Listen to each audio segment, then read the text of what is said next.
सुप्रभात, मैं गीतांजलि लेके आई हूँ नॉन स्टॉप खबरें बाय टाइम्स की ओर से। भारत चीन कूटनीतिक सैन्य चैनलों के माध्यम से लगे हुए हैं सीमा पर सेना। भारत और चीन सीमा क्षेत्रों में मौजूदा स्थिति को दूर करने के लिए स्थापित सैन्य और राजनयिक चैनलों के माध्यम से भारत और चीनी अधिकारियों की सगाई जारी है, भारतीय सेना ने शनिवार को कहा। यह बयान एक उच्च स्तरीय सैन्य बातचीत के बीच में आया था। पूर्वी लद्दाख में वर्तमान सीमा गतिरोध को हल करने के लिए दोनों पक्ष शुक्रवार को दोनों देशों ने कूटनीतिक वार्ता की, जिसके दौरान उन्होंने एक दूसरे की संवेदनशीलता और चिंताओं का सम्मान करते हुए शांतिपूर्ण चर्चा के माध्यम से अपने मतभेद को संभालने पर सहमति व्यक्त की। वार्ता में दोनों पक्ष 2018 में चीनी शहर वुहान में एक अनौपचारिक शिखर सम्मेलन में प्रधानमंत्री नरेंद्र मोदी और चीनी राष्ट्रपति शी जिनपिंग द्वारा लिए गए निर्णयों के संदर्भ में दोनों देशों के नेतृत्व द्वारा प्रदान किए गए मार्गदर्शन के अनुसार मतभेदों को सुलझाने के लिए सहमत हुए। भारतीय और चीनी अधिकारी जारी इंडस्ट्रीज में मौजूदा स्थिति को संबोधित करने के लिए स्थापित सैन्य और राजनयिक चैनलों के माध्यम से लगे रहने के लिए चीन सीमावर्ती क्षेत्रों, भारतीय सेना ने एक बयान में कहा। इस चरण में इसलिए इन अटकलों के बारे में किसी भी सट्टा और असंतोषजनक रिपोर्टिंग से मदद नहीं मिलेगी और मीडिया को ऐसी रिपोर्टिंग से परहेज करने की सलाह दी जाती है। इस बारे में कोई जानकारी प्रदान किए बिना आज सुबह के लिए उच्च स्तरीय संवाद निर्धारित है। कोविड-19 अमरनाथ यात्रा 2020 21 जुलाई से 3 अगस्त तक शुरू होगी।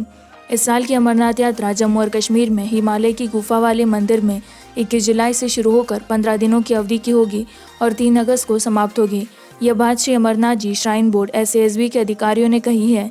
जम्मू कश्मीर के अनंतनाग जिले में समुद्र तल से 3880 मीटर की ऊंचाई पर स्थित गुफा मंदिर की यात्रा शुक्रवार को यहां आयोजित की गई।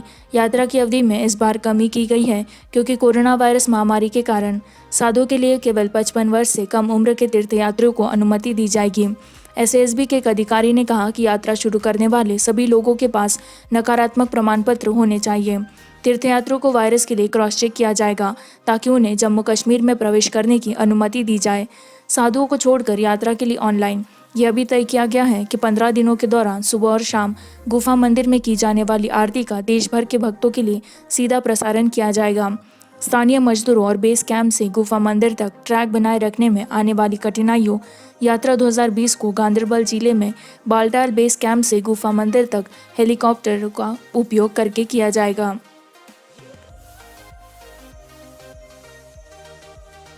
15 नए कोरोना वायरस मामलों के साथ आगरा का कुल मिलाप 945 तक है। आगरा में कोविड-19 से 48वीं मौत दर्ज की गई, जबकि कुल मामलों की संख्या 945 के एक नए उच्च तक पहुंच गई। जिला मजिस्ट्रेट PM सिंह ने कहा कि ठीक होने के बाद 811 मरीजों को छुट्टी दे दी गई। एकता प्रशासन अब घनी आबादी वाले क्षेत्रों पर ध्यान केंद्रित कर रहा है, जिसमें स्वास्थ्य कार्यकर्ताओं द्वारा पूरी तरह से जांच की जाएगी। परीक्षण के लिए गए नमूने उनकी संख्या 14,531 हो गई है। मैरिज हॉल के लिए दिशा निर्देश जारी किए गए हैं। किसी भी कीमत पर शराब और DJ परोसने की अनुमति नहीं होगी। पड़ोसी मथुरा में 10 नए मामलों के साथ कुल संख्या 106 हो गई है। मैनपुर की टाली 49 है, जबकि फिरोजाबाद ने अब तक 304 मामलों की रिपोर्ट की, जिसमें 14 नए मामले और 2 मौतें हैं। शुक्रवार की देर शाम तक अनलॉक 1 ने डिवीजन के 4 जिलों में पुलिस और प्रशासनिक मशीनरी पर दबाव बढ़ा दिया है। ग्रामीण क्षेत्रों और छोटे शहरों में मामलों की संख्या चिंता का विषय बनी हुई है।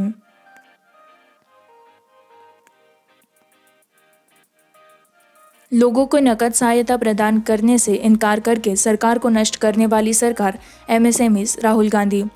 कांग्रेस नेता राहुल गांधी ने शनिवार को सरकार पर लोगों और छोटे और मध्यम उद्यमों को नकद सहायता देने से इनकार करते हुए देश की अर्थव्यवस्था को सक्रिय रूप से नष्ट करने का आरोप लगाया, क्योंकि उन्होंने मोदी शासन को दानव 2.0 के रूप में करार दिया था। उन्होंने ट्विटर पर एक समाचार रिपोर्ट साझा की। देश में MSME क्षेत्र की अर्थव्यवस्था और राज्य की स्थिति पर कोरोना वायरस की महामारी होगी। गांधी ने गरीबों के लिए तत्काल 10,000 रुपये का प्रावधान करने और MSME उद्योग के लिए एक आर्थिक प्रोत्साहन पैकेज देने का आह्वान किया है। सरकार सक्रिय रूप से लोगों और MSMEs को नकद सहायता देने से इनकार करके हमारी अर्थव्यवस्था को नष्ट कर रही है। यह दानव 2.0 है, उन्होंने ट्वीट किया। कांग्रेस MSME क्षेत्र के लिए एक आर्थिक प्रोत्साहन पैकेज की भी मांग कर रही है, जो बड़ी संख्या में रोजगार प्रदान करता है। लोगों के हाथों में नकदी के साथ मांग उत्पन्न करने में मदद करने के लिए गांधी ने पहले कहा था कि यह सरकार की ओर से आपराधिक था कि लोगों को नकदी प्रदान न करें उद्योग इस संकट से बाहर निकलने के लिए।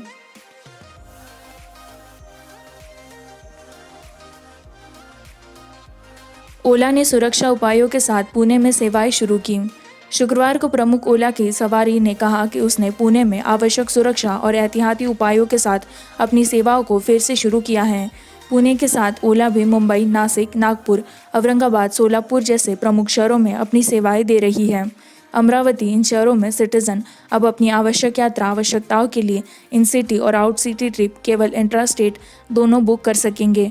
फर्म ने एक विज्ञप्ति में कहा, शामिल है जो हर सवारी के लिए सुरक्षा और स्वच्छता के उच्चतम मानकों को सुनिश्चित करते हैं।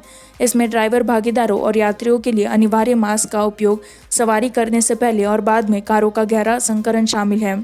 यह भी पेश किया गया है कि यात्री या ड्राइवर साथी को सवारी को रद्द करने की अनुमति देता है अगर उन्हें लगता है कि दूसरी पार्टी नियमों का पालन नहीं कर रही है या मास्क नहीं पहन रही है। विज्ञप्ति ने कहा, प्लेटफॉर्म पर सभी वाहन स्वच्छता और सुरक्षा मानकों का पालन करते हैं, जिसमें हर सवारी से पहले कारों को साफ किया जाएगा। इसी के साथ मैं संवाददाता गीतांजलि आपसे विदा लेती हूँ। इसी तरह की नॉनस्टॉप खबरों को जारी रखने के लिए बाइंग टाइम्स हिंदी को लाइक करें, सब्सक्राइब करें, शेयर करें।